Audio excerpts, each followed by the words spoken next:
An Accursed Race by Elizabeth Gaskell.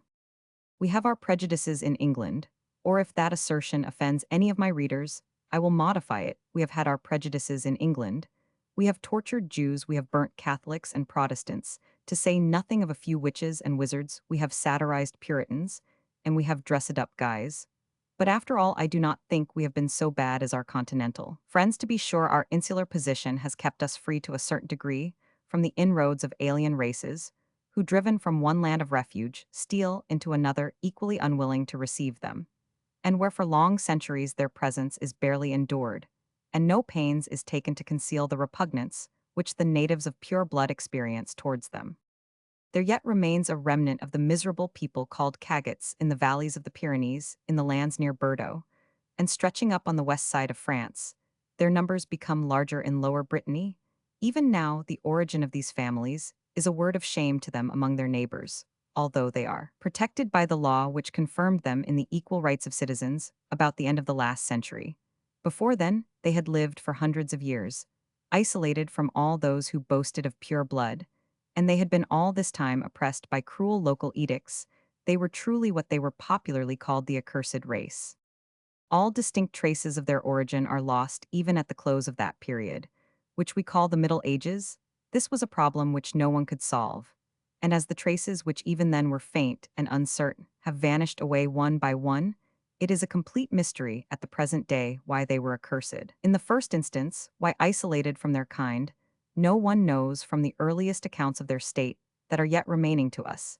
It seems that the names which they gave each other were ignored by the population they lived amongst, who spoke of them as Crescia or Cagots, just as we speak of animals by their generic names. Their houses or huts were always placed at some distance out of the villages of the countryfolk, who unwillingly called in the services of the Cagots, as carpenters or tilers or slatterstrades, which seemed appropriated by this unfortunate race who were forbidden to occupy land or to bear arms, the usual occupations of those times. They had some small right of pasturage on the common lands and in the forests, but the number of their cattle and livestock was strictly limited by the earliest laws relating to the Cagots.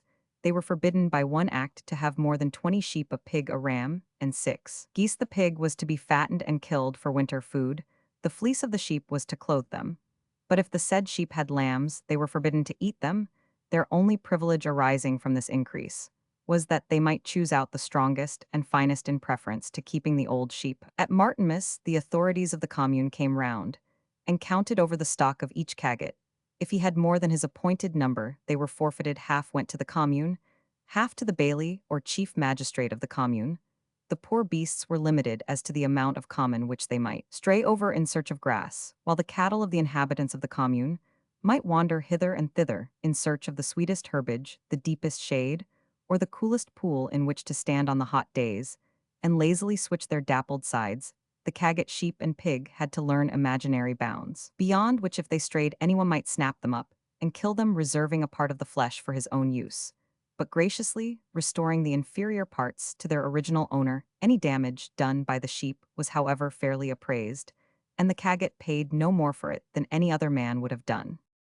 Did a Cagot leave his poor cabin and venture into the towns, even to render services required of him, in the way of his trade, he was bidden by all the municipal laws to stand by and remember his rude old state in all the towns and villages, the large districts extending on both sides of the Pyrenees. In all that part of Spain were forbidden to buy or sell anything eatable, to walk in the middle, esteemed the better part of the streets to come within the gates before sunrise, or to be found after sunset within the walls of the town. But still, as the Cagots were good-looking men, and although they bore certain natural marks of their caste, of which I shall speak by and by, were not easily distinguished by casual passers-by from other men, they were compelled to wear some distinctive peculiarity which should arrest the eye, and in the greater number of towns, it was decreed that the outward sign of a Cagot should be a piece of red cloth sewed conspicuously on the front of his dress. In other towns, the mark of Cagotery was the foot of a duck or a goose hung over their left shoulder so as to be seen by anyone meeting them. After a time, the more convenient badge of a piece of yellow cloth cut out in the shape of a duck's foot was adopted. If any Cagot was found in any town or village without his badge, he had to pay a fine of 5 sous and to lose his dress. He was expected to shrink away from any passerby for fear that their clothes should touch each other, or else to stand still in some corner or byplace. If the Cagots were thirsty during the days which they passed in those towns, where their presence was barely suffered, they had no means of quenching their thirst, for they were forbidden to enter into the little cabarets or taverns. Even the water gushing out of the common fountain was prohibited to them far away in their own squalid village. There was the Cagot fountain, and they were not allowed to drink of any other water. A Cagot woman having to make purchases in the town was liable to be flogged out of it if she went to buy anything except on a Monday day, on which all other people who could kept their houses for fear of coming in contact with the accursed race. In the Pays Basque the prejudice and, for some time, the loss ran stronger against them than any which I have hitherto mentioned. The Basque Cagot was not allowed to possess sheep. He might keep a pig for provision, but his pig had no right of pasturage. He might cut and carry grass for the ass, which was the only other animal he was permitted to own. And this ass was permitted, because its existence was rather an advantage to the oppressor, who constantly availed himself of the Cagot's mechanical skill, and was glad to have him and his tools easily conveyed from one place to another. The race was repulsed by the state under the small local governments. They could hold no post whatsoever, and they were barely tolerated by the church.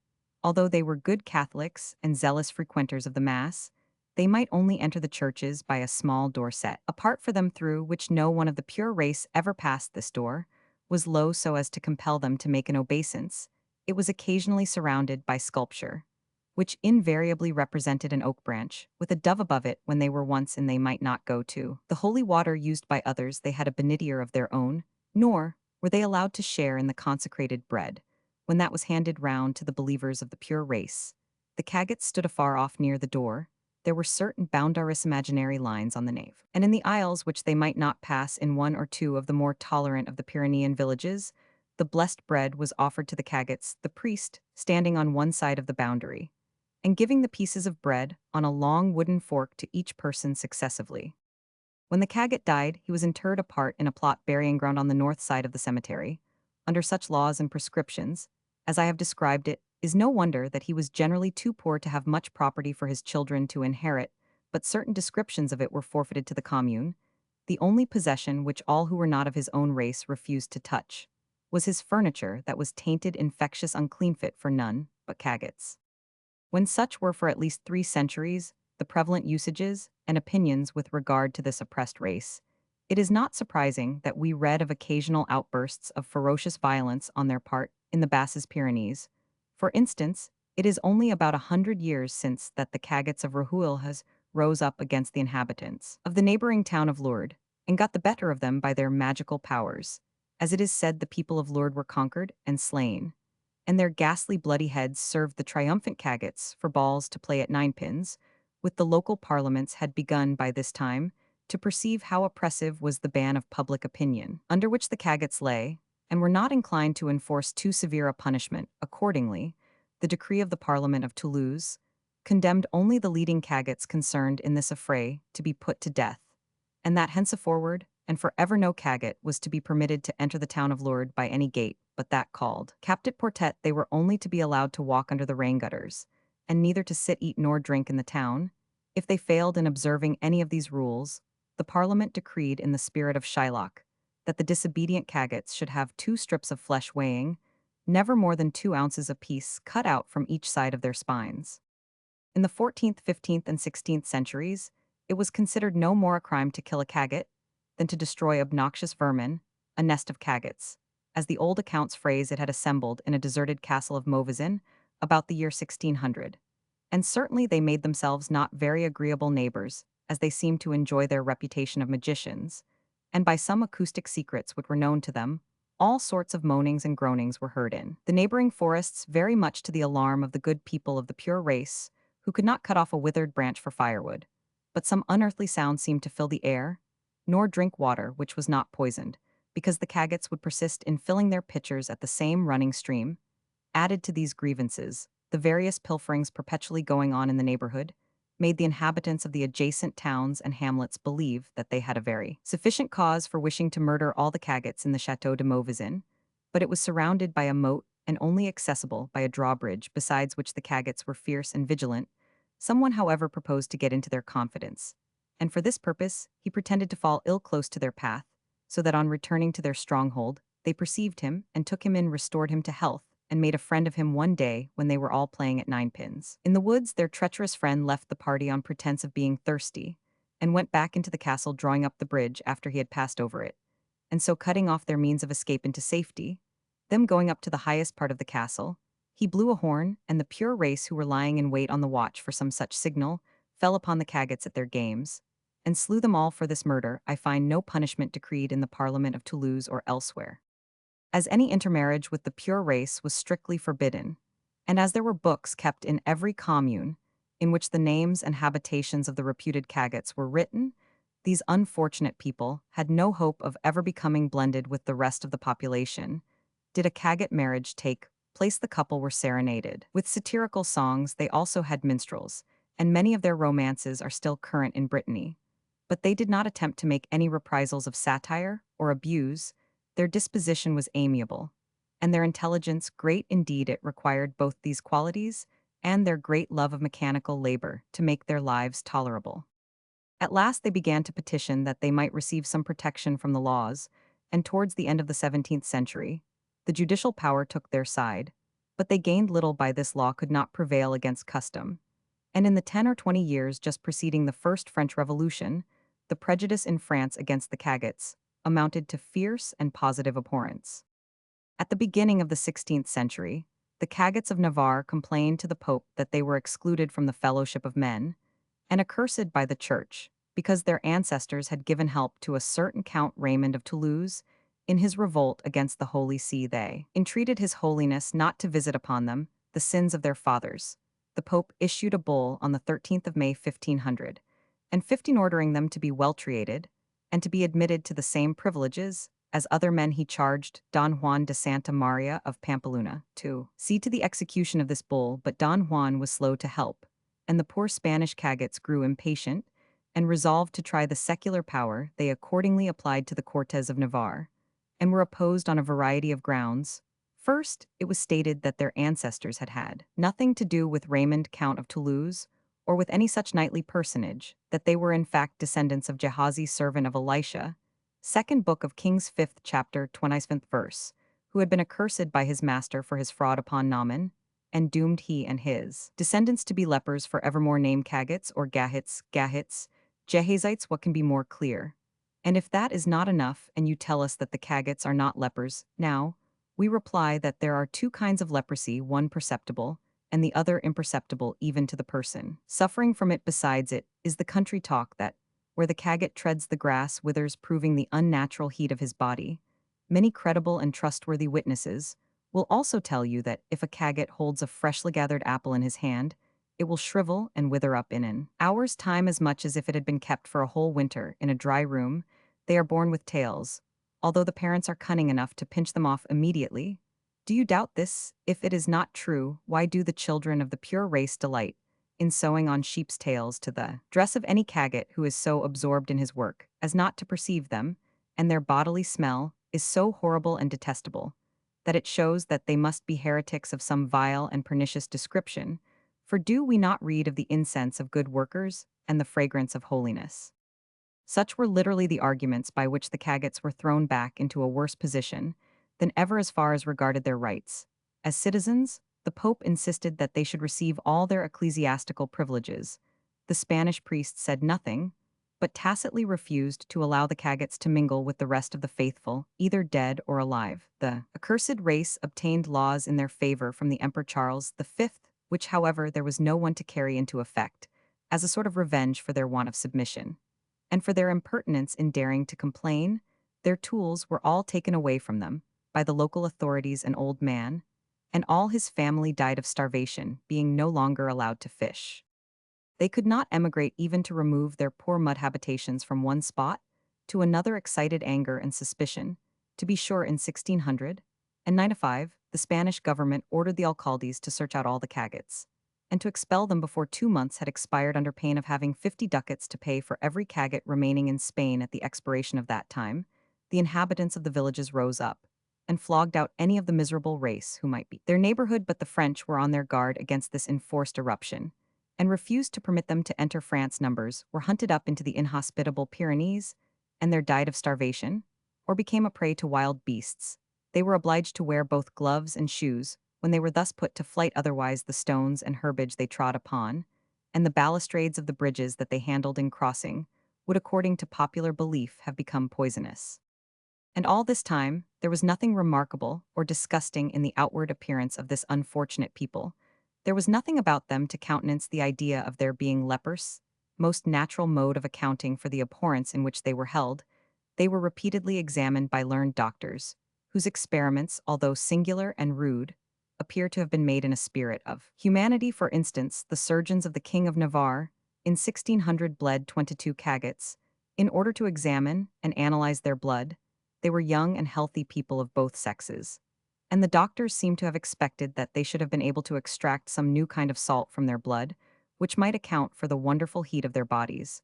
But their blood was just like that of other people. Some of these medical men have left us a description of the general appearance of this unfortunate race, at a time when they were more numerous and less intermixed than they are now. The families existing in the south and west of France, who are reputed to be of Cagot descent at this day, are like their ancestors, tall, largely made, and powerful in frame, fair, and ruddy in complexion, with gray-blue eyes in which some observers see a pensive heaviness of look. Their lips are thick, but well-formed. Some of the reports name their sad expression of countenance with surprise and suspicion. They are not gay like other folk.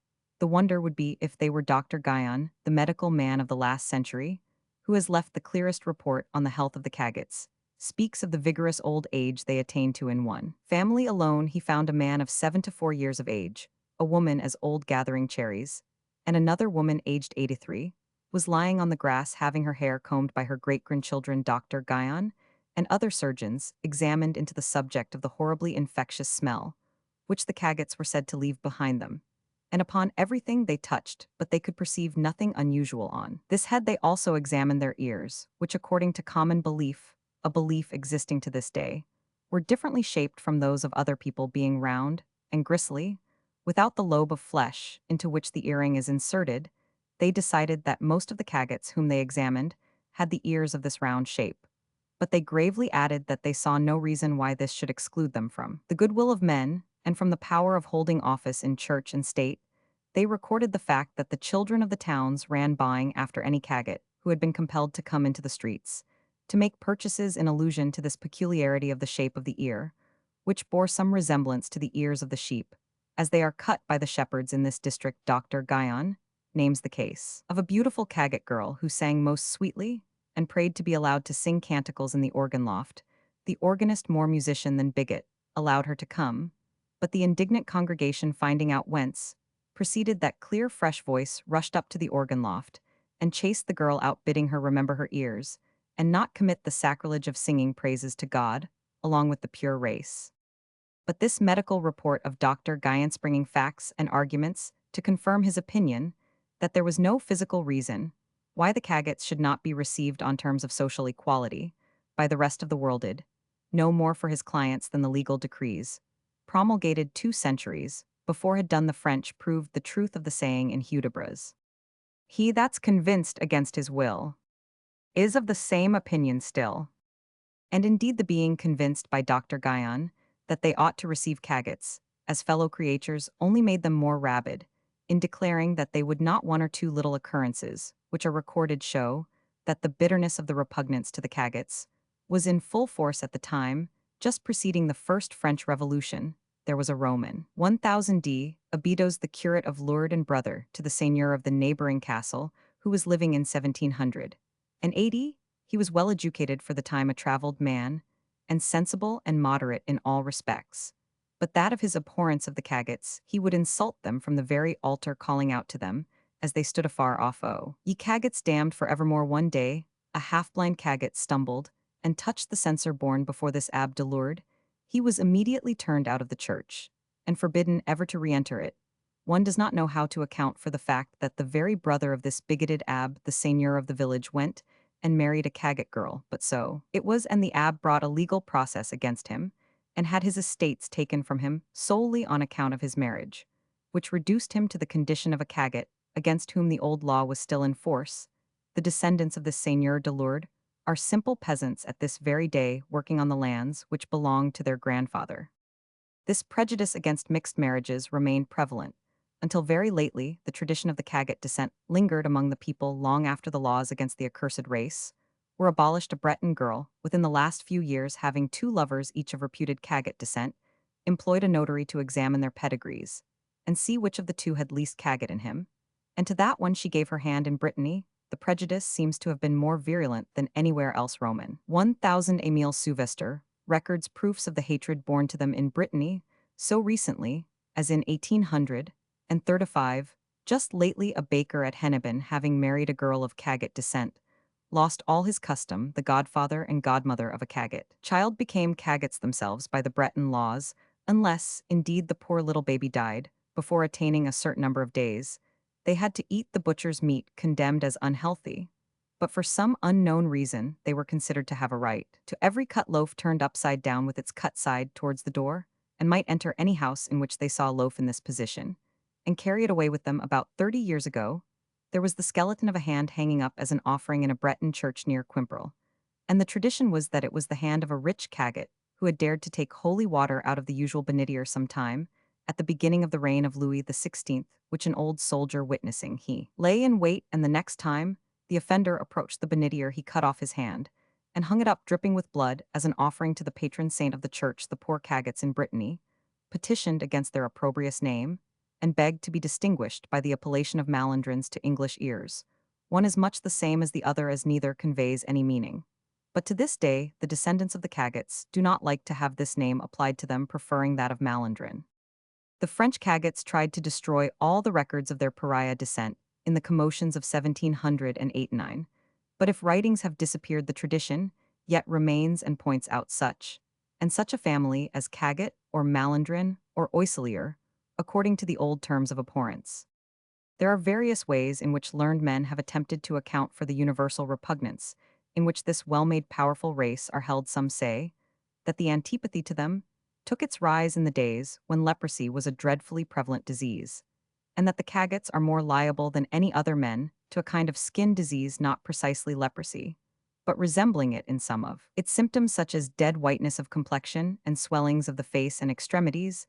There was also some resemblance to the ancient Jewish custom, in respect to lepers in the habit of the people, who on meeting a Cagot called out Cagot Cagot, to which they were bound to reply Perlut Perlut. Leprosy is not properly an infectious complaint, in spite of the horror in which the Cagot furniture and the cloth woven by them are held. In some places the disorder is hereditary, and hence say this body of wise men who have troubled themselves to account for the origin of Cagotery, the reasonableness and the justice of preventing any mixed marriages, by which this terrible tendency to leprous complaints might be spread far and wide. Another authority says that though the Cagots are fine-looking men, hard-working and good mechanics, yet they bear in their faces and show in their actions reasons for the detestation in which they are held. Their glance, if you meet it, is the Jetatura or Eveli, and they are spiteful and cruel and deceitful above all other men. All these qualities they derive from their ancestor, Gehazi, the servant of Elisha, together with their tendency to leprosy. Again, it is said that they are descended from the Aryan Goths, who were permitted to live in certain places in Guienne and Languedoc, after their defeat by King Clovis, on condition that they abjured their heresy, and kept themselves separate from all other men. Forever the principal reason alleged in support of this supposition of their Gothic descent is the specious one of derivation chenes, Gotskans gets Cagots, equivalent to dogs of Goths. Again, they were thought to be Saracens coming from Syria. In confirmation of this idea was the belief that all Cagots were possessed by a horrible smell. The Lombards also were an unfragrant race, or so reputed among the Italians. Witness Pope Stephen's letter to Charlemagne dissuading him from marrying Bertha, daughter of Didier, king of Lombardy. The Lombards boasted of Eastern descent, and were noisome. The Cagots were noisome, and therefore must be of Eastern descent. What could be clearer? In addition, there was the proof to be derived from the name Cagot, which those maintaining the opinion of their Saracen descent held to be Chenes or Chasseurs des Goths, because the Saracens chased the Goths out of Spain. Moreover, the Saracens were originally Mahometans, and as such obliged to bathe 7 times a day, whence the badge of the duck's foot. A duck was a waterbird. Mahometans bathed in the water proof upon proof. In Brittany, the common idea was they were of Jewish descent. Their unpleasant smell was again pressed into service. The Jews, it was well known, had this physical infirmity which might be cured either by bathing in a certain fountain in Egypt, which was a long way from Britannier.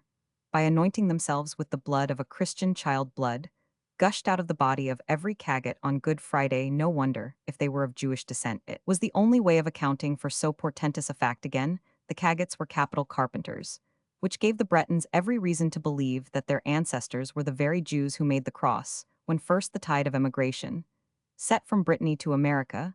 The oppressed Cagots crowded to the ports, seeking to go to some new country, where their race might be unknown here, was another proof of their descent from Abraham and his nomadic people, and the 40 years wandering in the wilderness, and the wandering Jew himself, were pressed into the service to prove that the Cagots derived their restlessness and love of change from their ancestors.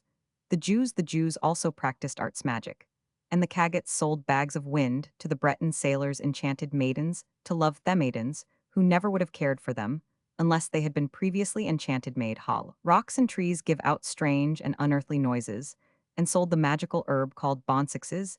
It is true enough that in all the early acts of the 14th century, the same laws apply to Jews as to Cagots, and the appellations seem used indiscriminately. But their fair complexions, their remarkable devotion to all the ceremonies of the Catholic Church, and many other circumstances conspire to forbid our believing them to be of Hebrew descent. Another very plausible idea is that they are the descendants of unfortunate individuals afflicted with goiters, which is even to this day not an uncommon disorder in the gorges and valleys of the Pyrenees. Some have even derived the word goiter from Got or Goth, but their name Crestia is not unlike Cretan, and the same symptoms of idiotism were not unusual among the Cagots, although sometimes, if old tradition is to be credited, their malady of the brain took rather the form of violent delirium, which attacked them at new and full moons. Then the workmen laid down their tools and rushed off from their labor to play mad pranks up and down. The country perpetual motion was required to alleviate the agony of fury that seized upon the Cagots. At such times, in this desire for rapid movement, the attack resembled the Neapolitan tarantella, while in the mad deeds they performed during such attacks, they were not unlike the northern berserker in Béarn. Especially those suffering from this madness were dreaded by the pure race, the Béarnais going to cut their wooden clogs in the great forests that lay around the base of the Pyrenees feared, above all things, to go too near the periods when the Cagautel seized on the oppressed and accursed people from whom it was then the oppressors turned to fly. A man was living within the memory of some, who married a Cagot wife. He used to beat her right soundly, when he saw the first symptoms of the Cagautel, and having reduced her to a wholesome state of exhaustion and insensibility, he locked her up until the moon had altered her shape in the heavens. If he had not taken such decided steps, say the oldest inhabitants, there is no knowing what might have happened. From the 13th to the end of the 19th century, there are facts enough to prove the universal abhorrence in which this unfortunate race was held, whether called Cagots or Gahits in Pyrenean districts, Caquo in Brittany or Yaqueros. Asturias, the great French Revolution, brought some good out of its fermentation of the people. The more intelligent among them tried to overcome the prejudice against the Cagots. In 1718, there was a famous cause tried at Biarritz relating to Cagot rights and privileges. There was a wealthy miller, Etienne Arnauld, by name of the race of Gots Quagots, by Sigots Astrogots or Gahets, as his people are described in the legal document. He married an heiress, a Got or Cagot of Biarritz, and the newly married Weltodo couple saw no reason why they should stand near the door in the church, nor why he should not hold some civil office in the commune, of which he was the principal inhabitant. Accordingly, he petitioned the law that he and his wife might be allowed to sit in the gallery of the church, and that he might be relieved from his civil disabilities. This wealthy white miller, Etienne Arnauld, pursued his rights with some vigor against the baillie of Labourd, the dignitary of the neighbourhood, whereupon the inhabitants of Biarritz met in the open air on the 8th of May to the number of 150, approved of the conduct of the baillie. In rejecting, Arnauld made a subscription and gave all power to their lawyers to defend the cause of the pure race against Etienne Arnauld, that stranger, who having married a girl of Cagot blood, ought also to be expelled from the holy places. This lawsuit was carried through all the local courts, and ended by an appeal to the highest court in Paris, where a decision was given against Basque superstitions, and Etienne Arnauld was thenceforward entitled to enter the gallery of the church. Of course, the inhabitants of Biarritz were all the more ferocious for having been conquered, and 4 years later, a carpenter named Miguel Legaret, suspected of Cagot descent, having placed himself in the church among other people, was dragged out by the abbe, and 2 of the jurates of the parish. Legaret defended himself with a sharp knife at the time, and went to law afterwards. the end of which was that the abb and his two accomplices were condemned to a public confession of penitence to be uttered while on their knees at the church door just after Hymas. They appealed to the Parliament of Bordeaux against this decision, but met with no better success than the opponents of the miller Arnold Legeret was confirmed in his right of standing, where he would in the parish church that a living cagot had equal rights with other men in the town of Biarritz, seemed now ceded to them, but a dead cagot was a different thing. The inhabitants of pure blood struggled long and hard to be interred apart from the abhorred race. The cagots were equally persistent in claiming to have a common burying ground again. The texts of the Old Testament were referred to, and the pure blood quoted triumphantly the precedent of Uzziah the leper, 26th chapter of the second book of Chronicles, who was buried in the field of the sepulchres of the kings, not in the sepulchres themselves. The cagots pleaded that they were healthy and able-bodied with no taint of leprosy near them. They were met by the strong argument so difficult to be refuted, which I quoted before. Leprosy was of two kinds, perceptible and imperceptible. If the cagots were suffering from the latter kind, who could tell whether they were free from it or not? That decision must be left to the judgment of others. One sturdy cagot family, alone Boulogne by name, kept up a lawsuit, claiming the privilege of common sepulture for 4 to 2 years, although the cure of Biarritz had to pay 100 livres for every cagot not interred in the right place. The inhabitants indemnified the curate for all these fines. Roman 1000 de Romagny, Bishop of Tarbes, who died in 1768, was the first to allow a cagot to fill any office in the church. To be sure, some were so spiritless as to reject office when it was offered to them, because by so claiming their equality, they had to pay the same taxes as other men, instead of the rankle or poll tax levied on the cagots, the collector of which had also a right to claim a piece of bread of a certain size for his dog at every cagot dwelling. Even in the present century, it has been necessary in some churches for the archdeacon of the district, followed by all his clergy, to pass out of the small door previously appropriated to the cagots, in order to mitigate the superstition which even so lately made the people refuse to mingle with them in the house of God. A cagot once played the congregation at Laroque a trick. Suggested by what I have just named, he slyly locked the great parish door of the church. While the greater part of the inhabitants were assisting at Mass, inside put gravel into the lock itself, so as to prevent the use of any duplicate key, and had the pleasure of seeing the proud, pure-blooded people file out with bended head through the small low door used by the abhorred cagots. We are naturally shocked at discovering from facts such as these the causeless rancor with which innocent and industrious people were so recently persecuted. The moral of the history of the accursed race may perhaps be best conveyed in the words of an epitaph on Mrs. Mary Hand, who lies buried in the churchyard of Stratford-in-Avon. What faults you saw in me, pray strive to shun, and look at home, there's something to be done.